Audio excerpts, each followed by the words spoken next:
The scorching Arizona sun beat down mercilessly on Eliza Fairchild's pale skin as she collapsed onto the baked earth. Her wedding dress now torn and soiled, the once pristine white fabric dulled to a dirty cream. Her throat burned with thirst, and the mirage of water danced cruelly before her eyes as death's shadow loomed ever closer. It was 1875, and Eliza had traveled west from Boston with dreams of marriage and prosperity, only to discover her fiancé's true character when he abandoned her in the desert after a heated argument about her dowry.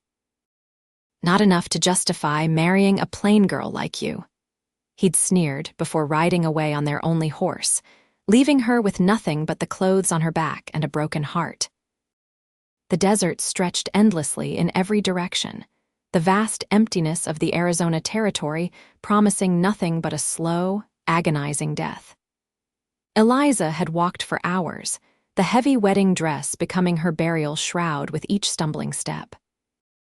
As consciousness began to slip away, the rhythmic pounding of hooves penetrated her fading senses.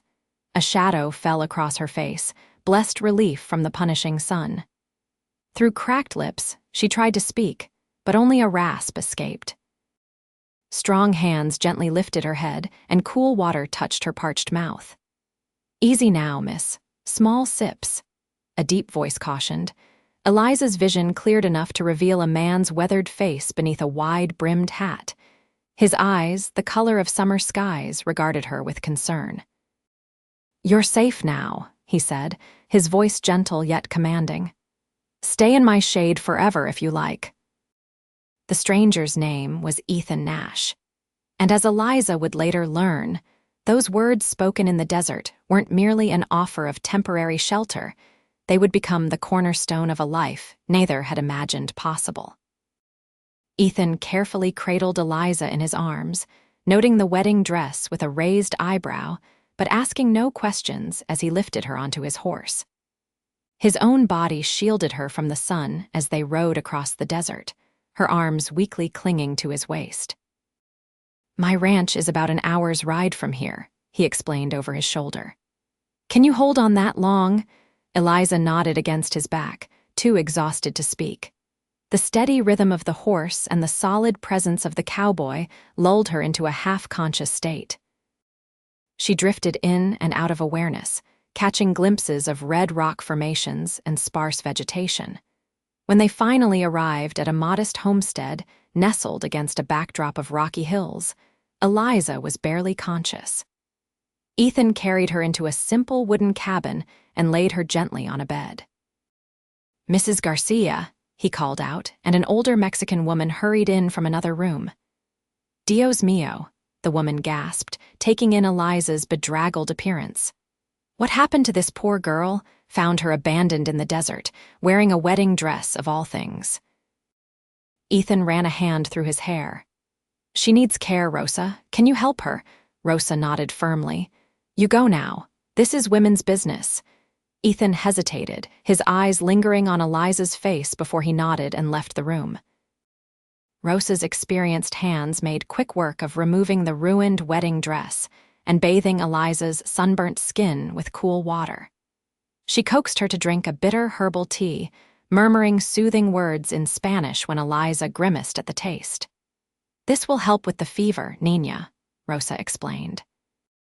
"The desert is unforgiving to those who don't respect it. My fiancé," Eliza managed to whisper, her voice a painful rasp. "He left me there to die." Rosa's eyes hardened. "Then he is no man at all." She tucked a light blanket around Eliza. "Rest now. You are safe here." Eliza slept for nearly 2 days, waking occasionally to drink water or broth that Rosa brought her. On the 3rd morning, she awoke feeling stronger, though her skin still burned and peeled. She was dressed in a simple cotton nightgown that wasn't her own. Sitting up carefully, she examined the small, neat room with its handmade furniture and colorful woven blanket. Through the window, she could see a corral where several horses grazed peacefully. The door opened, and Ethan entered, carrying a tray with a steaming bowl and a cup. He stopped short when he saw she was awake. "You're looking better," he said, approaching slowly as if afraid she might bolt like a skittish colt. He set the tray on the bedside table. "Rosa made you some stew." "Thank you," Eliza said, finding her voice stronger than expected, "for saving my life." Ethan shrugged, looking uncomfortable with the gratitude. Anyone would have done the same. "No," Eliza said firmly. "They wouldn't have." A moment of understanding passed between them. "I'm Ethan Nash," he said, extending his hand. "Eliza Fairchild." She took his hand, noting the calluses that spoke of hard work. "Miss Fairchild, when you're feeling stronger, perhaps you can tell me how a bride ended up alone in the desert." Eliza's face clouded. "It's a humiliating tale." "Most true stories are," Ethan replied with a gentle smile. "Rest now. We can talk later." Over the next few days, as Eliza regained her strength, she learned that Ethan's ranch was modest but prosperous enough. He raised horses, some for selling and others for the U.S. cavalry. Rosa Garcia was his housekeeper, who had helped raise him after his mother died when he was young. One evening, as they sat on the porch watching the sunset paint the desert in shades of gold and crimson, Eliza finally told him her story. "I came west to marry Charles Winthrop," she began, her hands twisting in her lap. "We met in Boston when he was there on business. He painted such beautiful pictures of his life here, the freedom, the opportunities. I was enchanted." Ethan listened silently as she described how Charles had proposed, promising her parents he would give her a good life. How they had traveled by train and then stagecoach to Tucson, where a justice of the peace waited to marry them. "The trouble began when he discovered my father had not sent the full dowry he expected," Eliza continued, her voice growing harder. "He became angry, accusing me of tricking him. We argued as we traveled toward what was supposed to be our new home. Yesterday, or I suppose it was several days ago now, he stopped the wagon, told me I wasn't worth the trouble, and left me there." Her voice broke slightly. "He took everything. The wagon, my trunk with all my possessions. Left me with nothing but my wedding dress and the realization of what a fool I had been." Ethan's jaw tightened. "This Charles Winthrop, do you know where his property is? Near Prescott, I believe." Eliza looked at him sharply. "Why? Just curious." Ethan's voice was carefully neutral, but something in his eyes made Eliza shiver. "It doesn't matter now," she said quickly. "I have no desire to see him again, but I need to find work, perhaps in Tucson. I can sew and keep accounts. I was a teacher's assistant in Boston." "There's no rush," Ethan said. "You're welcome to stay here until you decide what you want to do." Eliza thought of protesting, but the truth was she had nowhere else to go. Her family had spent nearly everything they had on her travel expenses and dowry. She couldn't afford passage back east, even if she could bear the shame of returning. "Thank you," she said simply. "I won't impose for long." Ethan just nodded, his eyes on the darkening horizon. The next morning, Eliza woke early, determined to make herself useful. She found Rosa in the kitchen, kneading dough for bread. "May I help?" she asked. Rosa eyed her appraisingly, then nodded toward a basket of beans. "Those need sorting." Eliza set to work, and soon the two women fell into a comfortable rhythm, with Rosa occasionally offering instructions or explanations about the running of the ranch. "Senor Ethan, he works too hard," Rosa commented as she slid the bread into the oven. "Ranch this size needs more hands, but he is too proud to ask for help." "He seems very capable," Eliza observed, thinking of his confident manner and strong hands. Rosa smiled knowingly. He is a good man, not like the one who left you in the desert." Eliza blushed, wondering if her growing interest in her rescuer was that obvious. Later that day, Ethan returned from checking the fences on the north side of his property. He paused in surprise when he entered the cabin to find Eliza setting the table for dinner, dressed in a simple blue dress that Rosa had altered from one of her own. "You don't need to do that," he said, removing his hat. "I want to earn my keep," Eliza replied firmly. "I won't be a burden." Something like admiration flickered in Ethan's eyes. "You could never be that." The compliment, Simple as it was, warmed Eliza more than she cared to admit. That night, unable to sleep, she slipped outside to gaze at the stars that seemed impossibly bright and close in the desert sky. The air had cooled and she wrapped her arms around herself. "You'll catch cold," Ethan's voice came from behind her. He draped a blanket over her shoulders. "Thank you." She pulled it close, inhaling the scent of him that clung to the wool. "I've never seen stars like this." "One of the reasons I love it here." Ethan stood beside her, close enough that she could feel the warmth radiating from him. "In Boston, I imagine the buildings and smoke hide much of the sky." "Yes," Eliza agreed. "Everything is hidden there, the stars, people's true intentions." She hadn't meant to sound so bitter. "And here?" Ethan asked. "Here everything is exposed," she said, gesturing to the vast landscape visible even in the moonlight. "There's nowhere to hide." "Is that good or bad?" Eliza considered the question seriously. "Both, I think, terrifying and liberating." Ethan nodded as if she'd confirmed something he already knew. The days fell into a pattern. Eliza helped Rosa with the household tasks, learning to cook over an open fire and preserve food for the coming winter. She discovered she enjoyed the physical work, the satisfaction of seeing immediate results from her labor. In the evenings, she often sat with Ethan on the porch, talking about books they had read or listening to his stories of the territory. Sometimes they rode together, Ethan showing her the boundaries of his land, teaching her to identify the desert plants and animals. Eliza proved to be a quick learner and a natural horsewoman, much to Ethan's evident approval. "You sit a horse better than most men I know," he commented one afternoon as they rested in the shade of a rocky outcropping. "My father insisted I learn," Eliza explained. "He said a lady should be accomplished in all things, whether useful or not." "And is riding useful in Boston?" "For impressing potential suitors in the park, perhaps." Eliza smiled wryly. "Here it seems rather more essential." "Indeed." Ethan passed her his canteen. "Life here requires different skills than in the East."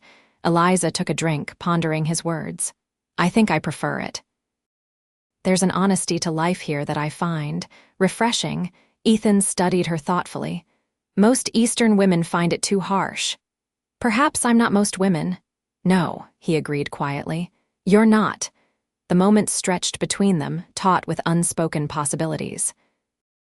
Then Ethan cleared his throat and stood, offering his hand to help her up. "We should head back. Looks like a storm coming." Eliza glanced at the horizon where dark clouds were indeed gathering. She took his hand, trying to ignore the flutter in her stomach when his fingers closed around hers. The storm hit with surprising ferocity just as they reached the ranch. They stabled the horses quickly, rain already beginning to lash down in heavy sheets. By the time they ran to the house, they were both soaked. Rosa clucked disapprovingly, pushing them toward the fire and bringing towels.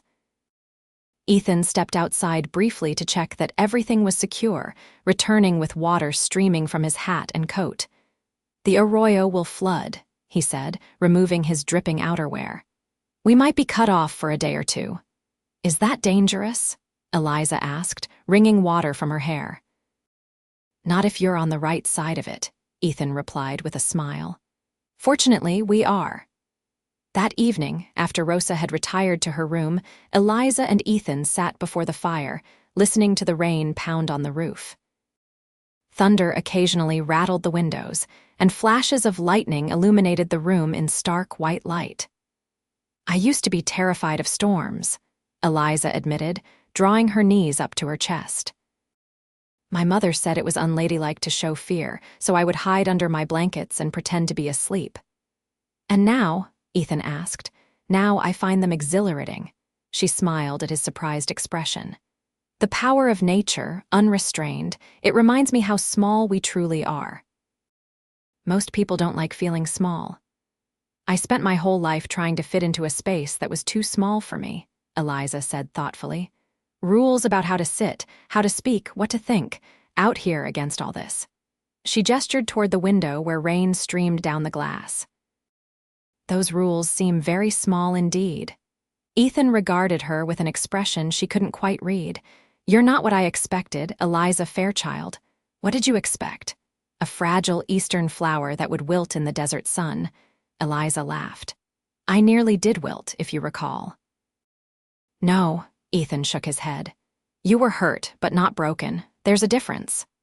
The sincerity in his voice touched something deep within her. For the first time since Charles had abandoned her, Eliza felt truly seen. The storm continued through the night and into the next day. As Ethan had predicted, the usually dry riverbed that separated his ranch from the main road became a raging torrent, effectively isolating them. Eliza found she didn't mind. There was something intimate about being cut off from the world, just the three of them in the cozy cabin while nature raged outside. On the second night, after dinner, Rosa announced she was retiring early, complaining of rheumatism that always flared up during wet weather. Her knowing glance between Ethan and Eliza suggested her sudden fatigue might have other motivations. Left alone, they sat in comfortable silence for a while, Ethan whittling a piece of wood while Eliza mended one of his shirts. The domesticity of the scene struck her suddenly how natural it felt to be here with him, as if they had been doing this for years rather than weeks. "What are you making?" she asked, nodding toward his project. "A horse," he replied, showing her the emerging shape in the wood. "For Rosa's grandson. His birthday is next month." The care he took with the small carving, the thoughtfulness of the gift, added another facet to her growing understanding of this man.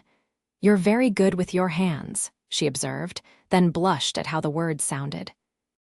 Ethan's mouth quirked in a half-smile. "Years of practice." He set aside the carving and looked at her directly. "Eliza, we need to talk about what happens when the waters recede." Her heart sank. He was going to ask her to leave, of course. She had stayed far longer than was proper. "I understand," she said quickly. "I've imposed on your hospitality too long. Perhaps there's a stage to Tucson soon." "That's not what I meant," Ethan interrupted, frowning. "I'm not trying to send you away." "Oh." Eliza felt her cheeks warm. "Then what did you mean?" Ethan seemed to struggle with his words, unusual for a man typically so direct.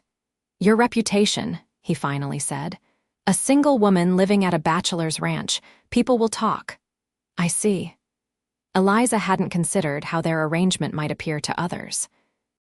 In the isolation of the ranch, with just Ethan and Rosa, she had forgotten the rigid social conventions that governed interaction between unmarried men and women, even in the supposedly freer West. "There's a widow in town, Mrs. Hollister, who takes in boarders," Ethan continued. "It would be more proper for you to stay with her if you wish to remain in the area." "Is that what you want?" Eliza asked, unable to keep a hint of hurt from her voice. "What I want." Ethan began, then stopped, running a hand through his hair in frustration. "What I want isn't the point. I'm trying to protect your reputation." "My reputation was likely ruined the moment Charles abandoned me in the desert," Eliza pointed out pragmatically. "And while I appreciate your concern, I think I should have some say in the matter." Ethan looked at her with something like wonder. "Most women would be more concerned about such things. As we've established, I'm not most women." Eliza set aside her mending and faced him squarely. "What do you want, Ethan? Not what you think is proper or expected, but what you truly want." The question hung between them, weighted with possibilities. Outside, the storm had subsided to a gentle patter against the roof. "I want you to stay," Ethan said finally, his voice low and rough with emotion. "Here with me." "But I can't ask that of you without offering," he broke off, clearly struggling. "Without offering what?" Eliza prompted gently, her heart pounding. Ethan stood abruptly and paced to the window, looking out at the rain's slick darkness.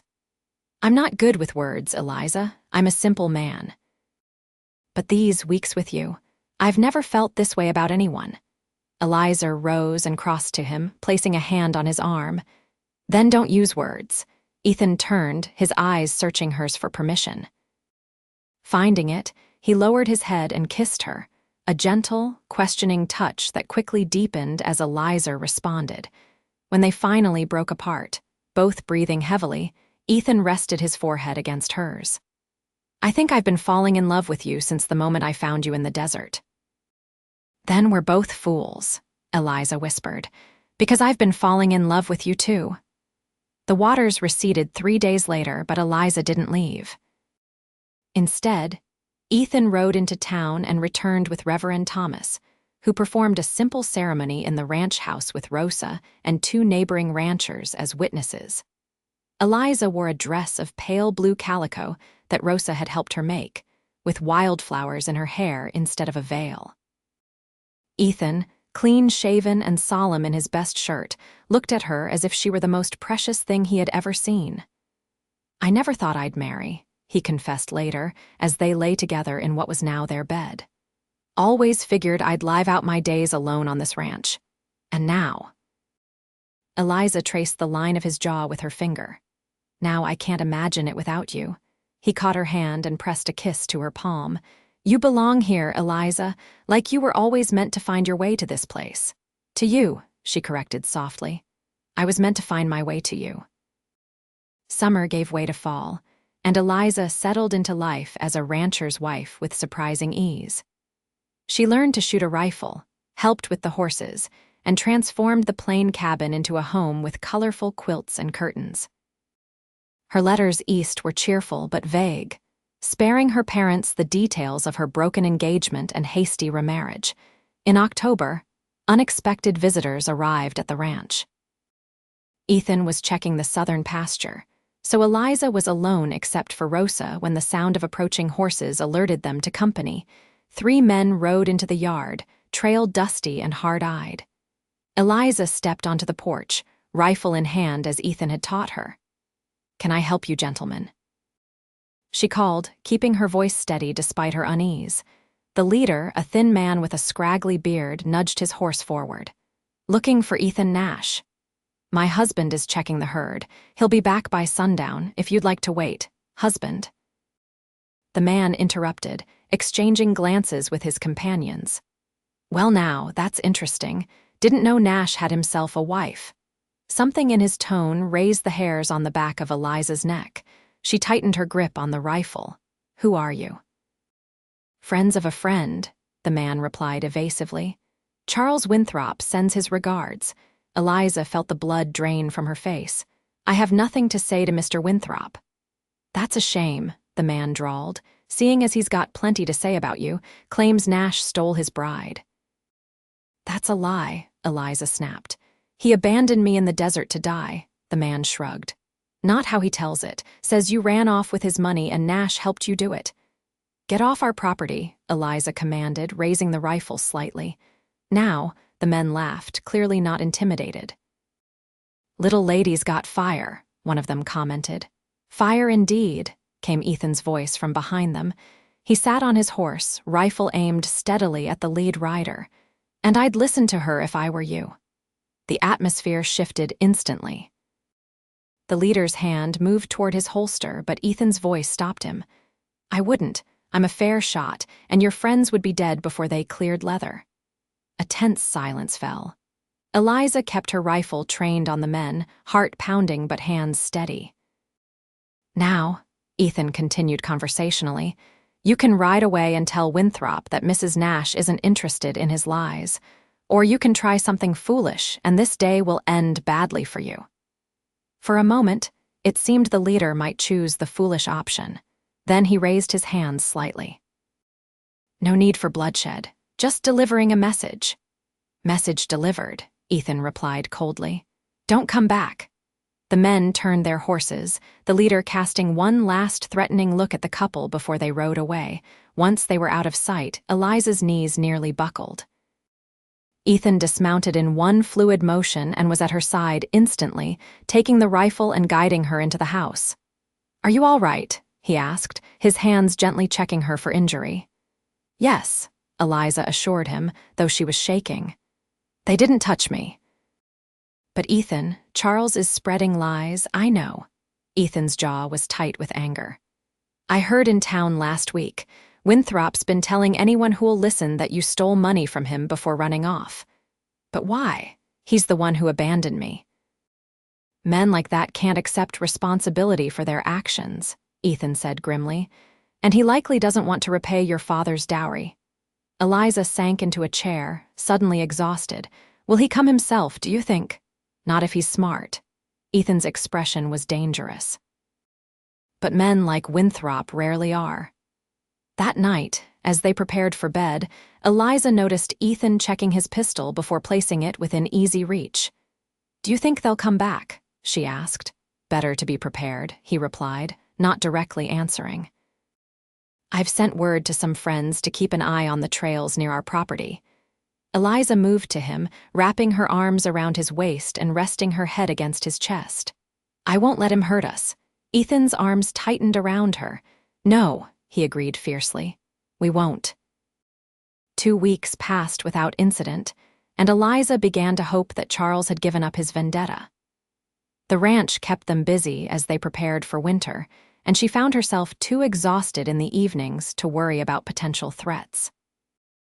One morning, as Eliza collected eggs from the henhouse, she heard Rosa call her name with unusual urgency. Señora Eliza, come quickly. Hurrying to the house, she found Rosa standing with a young Mexican boy about 12 years old.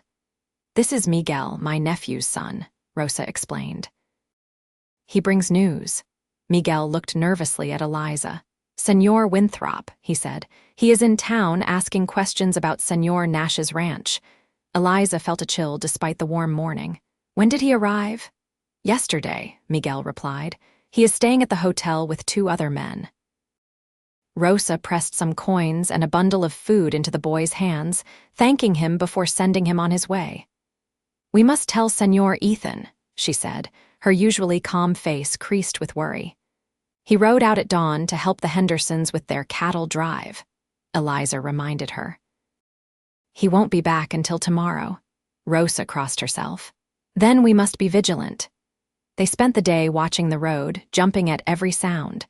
Eliza kept the rifle close, and Rosa positioned herself where she could see anyone approaching from the south trail. As darkness fell, Eliza reluctantly agreed to try to sleep while Rosa kept watch. She lay fully clothed on the bed, pistol at her side, listening to the night sounds of the desert through the open window. She must have dozed off because the sound of horses approaching jarred her awake. For a moment, she hoped it was Ethan returning early, but the voices that drifted through the window were unfamiliar. Rosa appeared in the doorway, finger to her lips. 3 riders, she whispered. One is Winthrop. Eliza's blood ran cold. She slipped off the bed, checking the pistol before following Rosa to the front room. They positioned themselves on either side of the door, Eliza with the pistol and Rosa with Ethan's shotgun. Hello, the house, Charles's voice, so familiar yet now so hateful, called from the yard. Come out, Eliza, I know you're in there. Eliza remained silent, exchanging glances with Rosa. I just want to talk, Charles continued, his tone falsely reasonable. Seems we have some unfinished business. When no response came, his voice hardened. Don't make this difficult. Nash isn't here to protect you. We've been watching the ranch. The door handle turned slowly, then rattled as Charles found it locked. Open this door, Eliza, he demanded, all pretense of civility gone. Or we'll break it down.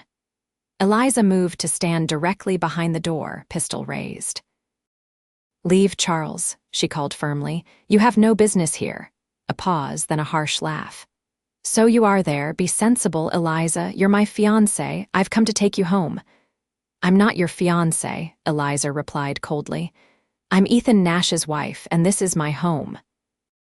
A string of curses followed this declaration. He forced you to marry him, didn't he?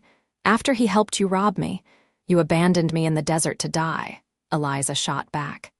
Any man with honor would have seen me safely to town, even if he didn't wish to marry me. You wouldn't give me what I wanted, Charles sneered.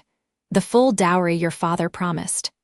My father gave you exactly what was agreed upon, Eliza countered. Your greed is your own problem. A sudden crash against the door made both women jump. Charles and his men were trying to break in. When I break this door down, Charles shouted, you'll regret your disobedience. Another crash, and the door frame splintered. One more would likely break it open. Eliza steadied her aim, heart pounding. "I'll shoot the first man through that door," she warned. A mocking laugh answered her. "You don't have the courage." The third crash sent the door flying open. Charles stood in the doorway, a triumphant smile on his face that faltered when he saw the pistol aimed at his chest. "Get out," Eliza commanded, her voice steady despite her fear. Charles recovered quickly, his handsome face twisting with contempt.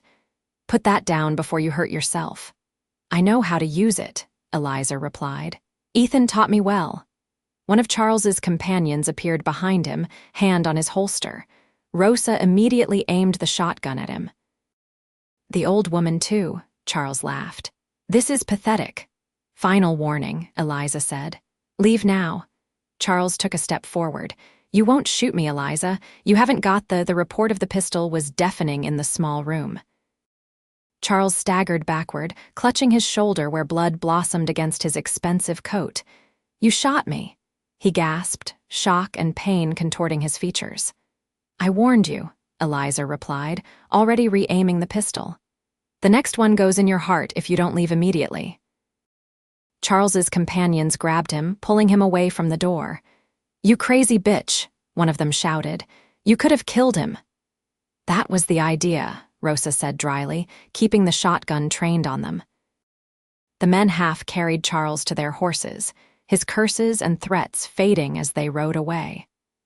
Only when the sound of hooves had completely disappeared did Eliza lower the pistol, her hands suddenly shaking violently. Rosa quickly secured the broken door as best she could, placing a heavy table against it before returning to Eliza's side. "Sit, Nina," she urged, guiding Eliza to a chair. "You did what was necessary." "I shot a man," Eliza whispered, staring at the pistol still clutched in her hand. "A bad man who meant you harm," Rosa reminded her firmly. "There is no sin in protecting yourself." They kept watch through the night, taking turns dozing in the chair while the other remained alert. As dawn broke, they heard a horse approaching fast from the east. Rosa peered cautiously through the window, then sagged with relief. "It is Señor Ethan." Eliza nearly wept with relief when Ethan burst through the damaged door, his face tight with worry. "Miguel's father found me on the trail," he explained breathlessly. "Told me Winthrop was headed this way." His eyes took in the broken door, the overturned furniture. "Are you hurt?" "No," Eliza assured him, moving into his embrace. "But Charles is. I shot him." Ethan pulled back to look at her in astonishment. "You what?" "In the shoulder," Eliza clarified. "He broke down the door, I warned him."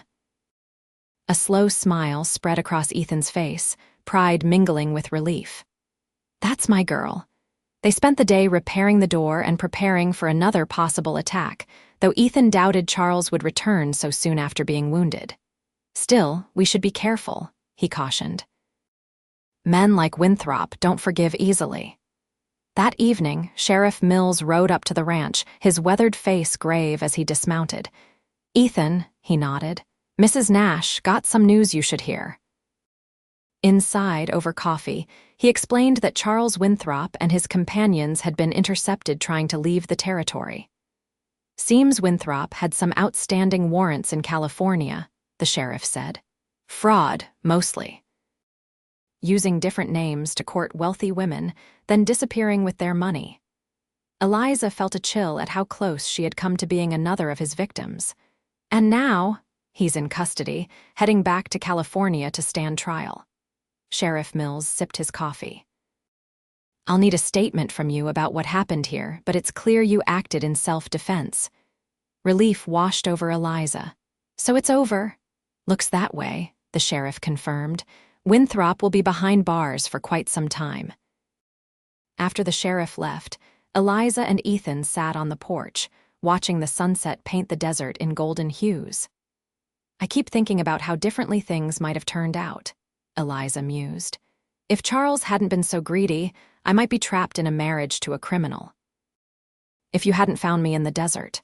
"But I did find you," Ethan said, taking her hand, "and I thank God every day for that." Eliza leaned against his shoulder. When you said stay in my shade forever, did you have any idea what would happen? Ethan chuckled. I was just trying to keep you calm while I figured out how to get you to safety. He pressed a kiss to her temple, but I think some part of me knew, even then, that you were meant to be here. Winter passed peacefully, the ranch blanketed in occasional light snow that transformed the desert into a strange, beautiful landscape. Eliza discovered she enjoyed the colder months, the intimate evenings by the fire, the excuse to stay close to Ethan for warmth. By spring, there was new life everywhere: foals in the corral, wildflowers blooming across the hills, and Eliza discovered with quiet joy a child growing within her. She told Ethan one evening as they sat on their favorite ridge watching the sunset. His face transformed with wonder as he placed a gentle hand on her still, flat stomach. A baby, he whispered, as if saying it too loudly might make it disappear. Our baby. Eliza covered his hand with hers. Are you happy? Happy doesn't begin to describe it. Ethan gathered her close, his voice thick with emotion. I never thought I'd have a family of my own. First you, now this. I'm the luckiest man alive. In the months that followed, the ranch flourished alongside Eliza's growing belly. Word of Ethan's fine horses spread, bringing new customers and prosperity. They hired 2 young men to help with the expanding herd, built a proper bunkhouse for them, and began plans for adding rooms to the main house. Rosa fussed over Eliza constantly, preparing special teas and foods she claimed would ensure a healthy baby. She knitted tiny garments and told stories of her own children, grown now with families of their own. One autumn morning, almost exactly a year after Eliza had been abandoned in the desert, she gave birth to a daughter they named Grace. With her father's blue eyes and her mother's delicate features, she was perfect in every way. She's beautiful, Ethan murmured, cradling the tiny bundle with hands that seemed suddenly too large, too rough for such a precious cargo. Like her mother. Eliza watched them together, her heart so full it seemed impossible to contain such happiness. She's a miracle, our miracle. As Grace grew, so did the ranch. Ethan's breeding program produced horses that became sought after throughout the territory. They built a larger house with a proper parlor and separate bedrooms for the children that would follow Grace. Samuel arrived 2 years later, followed by twins Emma and Elizabeth the year after that. Eliza's parents finally visited when the twins were babies, her father grudgingly admitting that she had done well for herself despite the unfortunate business with Charles Winthrop, who was still serving his sentence in California. Your husband is a good man, her father conceded as they watched Ethan teaching 5-year-old Grace to ride her pony. And this land has potential. It already has everything I need, Eliza replied, bouncing baby Elizabeth on her hip while Emma slept against her shoulder. Everything I didn't even know I wanted. Her mother studied her thoughtfully. You've changed, Eliza. You seem stronger. The desert does that, Eliza said with a smile. It burns away pretense, leaves only what's essential. Years passed, the children grew, and the Nash family became a fixture in the community. Ethan served on the town council, helping guide the transition as the Arizona Territory moved toward statehood. Eliza started a small school on their property, teaching not only their own children, but those of neighboring ranchers and their workers. On their 10th anniversary, Ethan surprised Eliza with a trip back to the spot where he had found her in the desert. They rode out alone, leaving the children in Rosa's capable hands. Why here? Eliza asked as they dismounted in the seemingly unremarkable stretch of desert. Ethan took her hand, leading her to a particular spot. Right here, he said, is where my life truly began. Eliza looked around, trying to reconcile this peaceful place with her memories of desperate thirst and fear. It looks so different now. Because you're seeing it through different eyes, Ethan suggested. Not as a place of abandonment, but as the beginning of our story. He was right, she realized. Without Charles's cruelty, without the desert's harshness, she would never have found Ethan, never known this life that had become so precious to her. "I brought you something," Ethan said, reaching into his saddlebag. He withdrew a small wooden box, lovingly carved with desert flowers. Inside, nestled on a bed of velvet, lay a gold locket. When Eliza opened it, she found a tiny painting of their family on one side and an inscription on the other. "Stay in my shade forever." Tears filled her eyes as Ethan fastened it around her neck. "It's perfect," she whispered. He drew her close, his arms as strong and sure as they had been on that first day. 10 years ago, I found a woman half dead in the desert, wearing a wedding dress meant for another man. And now—" Eliza prompted, tilting her face up to his. "Now I know it wasn't chance that brought me here that day," Ethan said softly. "It was destiny." As they rode home together, Eliza thought about the strange twists of fate that had brought her to this life. The abandoned bride had found not just shelter but love, not just water but life itself in the arms of a cowboy who had offered his shade. The desert stretched around them, harsh yet beautiful, much like life itself. But they faced it together, creating their own oasis in a world that could be unforgiving. And as the ranch came into view, smoke rising from the chimney, children's voices carrying on the breeze, Eliza knew with absolute certainty that she had found her true home not in the genteel parlors of Boston or the false promises of a charlatan, but here, in the wild beauty of the Arizona territory, with a man whose quiet strength had saved her in more ways than one. "Race you home?" she challenged with a grin, already urging her horse forward. Ethan laughed, the sound carrying across the open land as he spurred his mount to catch up. "Always," he called after her, "to the ends of the earth and back."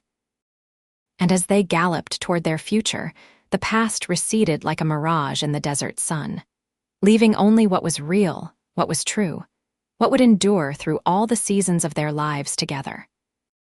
Years later, when their hair had silvered and their grandchildren played in the yard where Grace had once taken her first steps, Eliza and Ethan still sat together on the porch each evening, watching the sunset paint the desert gold. "Any regrets?" Ethan would sometimes ask, his hand warm around hers, and Eliza would always shake her head, remembering the desperate bride in the ruined wedding dress, the cowboy who had appeared like a mirage when all hope seemed lost, and the life they had built from that moment of rescue.